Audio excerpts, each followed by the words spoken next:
There's character and there's reputation.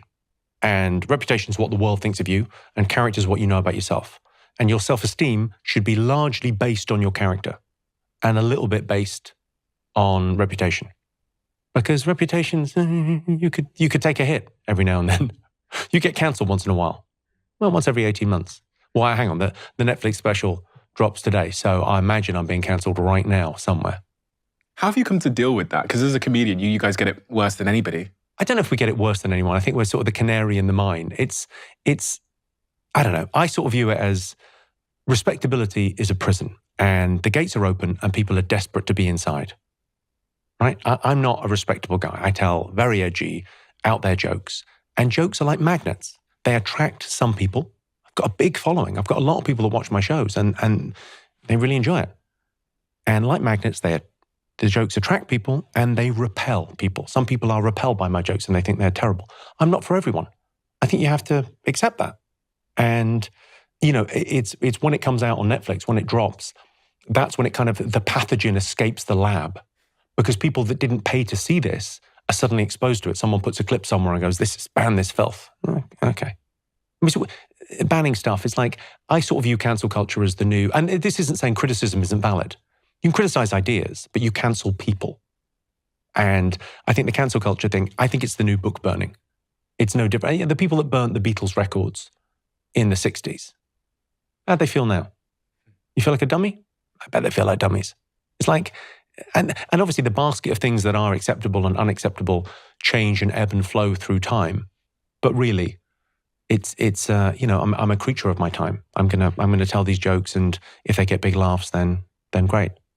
Have you always had this perspective, or is this something that's developed like a muscle over time? No, I think there's I think that adversity of it, I've been cancelled quite a few times, and I try and see the positives in life, right? So adversity is a filter, and you find out who your friends are, and who stands by you, and who's ride or die. Great. It turns out I've got loads of great friends. And a couple of people fell by the wayside. And great. I don't have to waste any time on them. Because everyone loves you when you're throwing a party.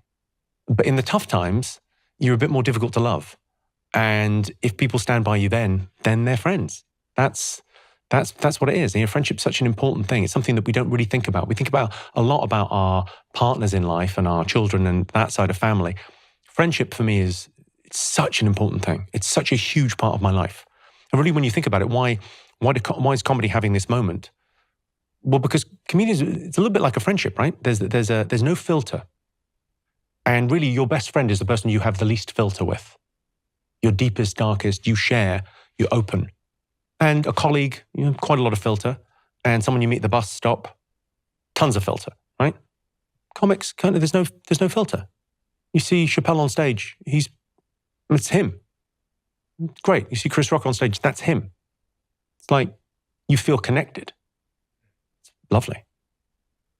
There's really something in that idea of, as you were saying there, that there's so little authenticity and vulnerability and openness in the world that when we encounter it, we feel so connected to it because it caters to the demand that we have that's not being met with supply. There's so much supply of like filter, girl on holiday in Hawaii drinking cocktail. But in our sort of private and our secret lives, there's very little reflection of what we think about in our private and secret lives in the world. So when we hear someone talking about their depression or their mental health, we go, oh my God, that, I can resonate. Or is this not why the podcast is so big? Why comedy is so big at the moment? Because the gap between public and private discourse has never been wider. And we're both living in that space. We go, have a real conversation with someone. Great. And the cancelling thing is great, but really, what happens? I mean, you can recalibrate it and just call it free publicity. Like people are talking about you. Well, great. Okay.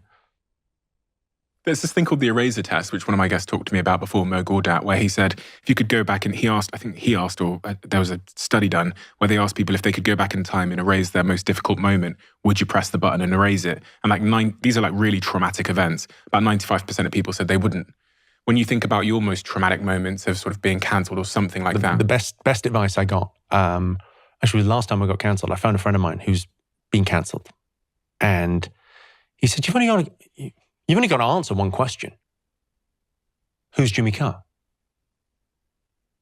I went, And he went, no, who's Jimmy Carr? I went, well, I'm edgy stand-up comedian. Okay. Fine then. You haven't got a problem. It's great. And then another friend of mine just went, well, you need to just right-size this. And I went, what? You've got to right-size it.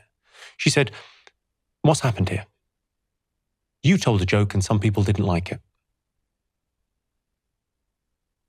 Yeah, that's what happened. Didn't seem like that big a deal when you put it like that. And yet in the moment, sometimes it feels, catastrophic. But those hard times, you wouldn't erase the hard times because, again, I would say, and you can't have an easy life and a great character. And what they're saying there by not erasing that moment is, I'll keep my character, thanks. Anxiety. We talked about this last time. Anxiety it's a very interesting thing. I mean, my kind of original thought on anxiety was it's the flip side of creativity. So you have a mind that is whirring, and that's given me every gift I've ever received, right? The ability to write jokes and to be funny or whatever is from that I can't turn it off mind. And sometimes at 4 a.m, when you've got nothing to do, that mind is still whirring. So you get involved in counterfactuals. You start to think of all the other things that could have happened that haven't happened in life. And, people are not worried about falling off a cliff. They're worried about jumping. It's the madness within all of us of like, well, what could happen? And the worst case scenario and these terrible things. And you allow that to get ahead of you. I think the cure for it for me at the moment, how I'm managing my anxiety, is giving myself more to do. Because I think anxiety, you're trying to solve a problem in the future now, and you can't. Because there's no problem in the now. The problem is in the future. So you're kind of ahead there trying to figure out something because there's a demand for problem solving in the moment, and you don't have a problem. That thing of like people don't get depressed when they go to the gym, right? If you're in the gym, you can't be anxious while you're working out because you have an immediate problem. I've got to lift this damn thing off my chest. You've got an immediate thing to deal with. You're in that moment, so it's hard to be anxious because you've got something to do right now. So give yourself something to do right now if you're suffering with anxiety, and don't let your mind kind of drift into the future. I suppose it's quite sort of Buddhist in a way. Is your anxiety triggered by anything? Or is it just kind of a noise in the background? I don't think it is. I think I think there's an illusion that when you feel anxiety, it's about this thing. I think actually you've just got a level of anxiety, and you will, if I've got nothing to worry about career-wise or show-wise, or I'm not currently being cancelled, you might worry about the environment, or you worry about your kids, or you worry about, you'll worry about something else. So I think it attaches onto whatever's front of mind, and you logically go, oh, it's anxiety about this. It isn't, it's just anxiety. If you love the Diary of a CEO brand and you watch this channel, please do me a huge favor. Become part of the 15% of the viewers on this channel that have hit the subscribe button. It helps us tremendously, and the bigger the channel gets, the bigger the guests.